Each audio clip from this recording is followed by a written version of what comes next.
Hey everyone, this is Daniel the Paladin, a Christian Adventure Gamer. I'm here with Stephanie at Elf Creek Games, and she's going to show us Atlantis Rising. Okay, I'm Stephanie, and welcome to Atlantis. So y'all know the story of Atlantis. Unfortunately, things don't end well, but we're going to retcon that today because we found a way, we're so smart, we found a way to teleport our people out of Atlantis into a safe haven. A safe haven that I've been calling Oregon, but it can be whatever you like. Oregon, I like that. Okay, so in order to teleport all of our people away, or make that teleportation door, we need this power core here. And in order to activate that, we need different components here that we're going to get through getting all these resources and collecting them throughout the game. So once we have all of those components, we can go ahead and work on activating that power core. So this is a cooperative worker placement game. We start by placing our Atlanteans. We all start with one leader, which gives us a special ability. And then we have two additional meeples here that we use the same, and we place them across our board to gather our resources. So there are 3 different places that we can gather resources. We can gather crystals here, gold ore here, gold and ore here. This allows us to convert our ore to Atlantium, which is one of the resources we need here. This allows us to grab a library card, which gives us additional bonuses and things that we can do. And this allows us to get more people.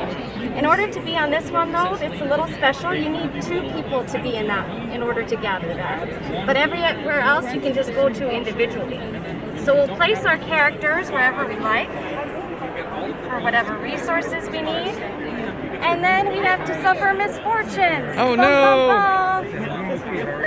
So the misfortune deck is right here, and it's going to tell us which areas are going to sink. So right now I got this card, which is the hills. That means that this area is going to have to go down. And it always goes from the outside in. So these places have already been sunk. The next one I'm going to have to sink is this one. But nobody dies today. This just gets put back on our board to use later. It just means we can't gather that resource, and I have to flip it over so that it's sunk. So after we cover our misfortunes, we can now take our actions here. And our actions, we have to fulfill this role. It has to be equal to or greater than that role in order for us to get that ore. So I'll go ahead and roll the dice. And I got it. Hey! But say hypothetically I rolled a 2, I can actually use these crystals here in order for me to add +1 to my roll. We all start with 2 crystals. We can get more crystals by going to the center tile here. So I'll go ahead and use that crystal, and I can get that ore. After we all take our actions, we also have to endure the wrath of the gods. And the wrath of the gods, we keep track on our tracker here. These are additional tiles that we're going to have to flip over, and we're going to have to flood.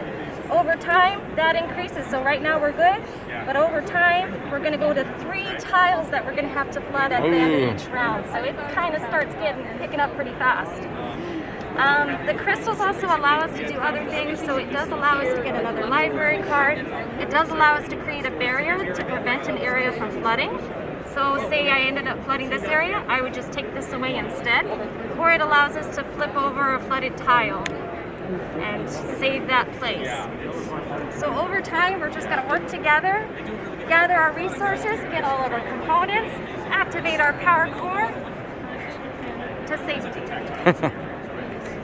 And we're all in this together, you guys. We're either all going down together or we're all going to get out of this. So is it cooperative? It is cooperative. Okay. Yes, nobody is going down today. Or we're going down together. But we'll figure it out. Well, thank you. Of course.